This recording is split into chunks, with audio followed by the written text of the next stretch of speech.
If you're an HVAC owner and you're trying to figure out how exactly you should be using AI for your business, the first thing you should be using AI for is to continuously follow up with your existing customer base. And it's really important to understand how to follow up and with that at the right time. So definitely following up during peak season is not the best. Following up during the springtime, March and April, probably around September, October, those times, that's when you want to reach out and start providing value to your customers if you haven't already, because this system is designed for people who don't have any kind of AI system set up. So it really just follows up with the existing database that you have, all the list of phone numbers. You plug the system in and it starts sending out messages. What are these messages? So these messages all start with this. You're going to have a list of contacts and they're going to be hit with this first message. Hey, contact first name. Are you due for a service on your system? ? This is Crystal with HVAC company. And you can write whatever company. And it's important to put the name because it just allows us to really create that relationship. People don't want to be creating relationships with air. They want to figure out who are they talking to. And the way that this automation is set up is it's actually Crystal because the office staff is ready to be handling any kind of text reply in this case. So that way they know that anytime a message goes through with a reply, Crystal is going to be the one answering this. So that's important to understand as well. So Crystal is actually sending this message, but she's not manually doing it. She's just applying the tag Spring DBR to all the phone numbers she wants this message to go out to. So after that message goes out, we wait 20 seconds because we also want to add something, but make it sound a little natural. And we say our customers can now get $79 diagnostics and duct cleaning, $55/Ben. Want me to get you scheduled? This again allows us to tap into multiple services and keep everything open-minded, because with customers that we don't necessarily have separated on our database yet, we just have a bunch of phone numbers. We're keeping everything open-minded. We're seeing if they have maintenance plans set up, if they, from having this question being asked, do they want to potentially have a diagnostic, so that way maybe you could upsell and install a replacement.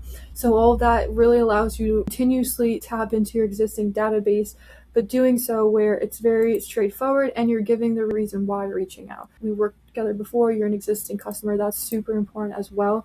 So that way people understand that makes sense. There's a reason why they're reaching out because we've worked together. They're an existing customer. So all these slight details do matter with a campaign like this. If the person doesn't reply after 24 hours, then we send this second follow-up message. This second follow-up message is really a message that adds value to the customer and it's not necessarily annoying. And that's important because my pet peeve is when someone's following up, really providing value, they're just like, answer me. That doesn't work. You need to continuously provide value. You need to always give before you take. And that's Gary Vaynerchuk's mentality. He made a book on that and he's obviously really good at what he does. So point is, we're expressing the reason why this is important to get service regularly, because in some cases it can even void manufacturer warranties, and this allows us to also maybe upsell them on potential maintenance plans. If they ask us, oh, what's my service plan included, Y and Z, if you want I can get you. And again, all of this is for them to be pushed into having us do some sort of low ticket service, whether it's just a diagnostic, a duct cleaning. That way we're still staying top of mind, we're getting consistent cash flow, and our guys are still working. This is the second half of the workflow. It really goes over how we're going to be following up with the leads, because with this current setup with the office, they do have someone ready to answer phones, ready to call leads back. And so in that case, if you do have someone who can manually call back leads within 5 to 10 minutes of when they respond, that is the best way to convert. And studies have shown that it's 8 to 10 times more likely when you just call them back to set up to maximize conversion. The office is staffed.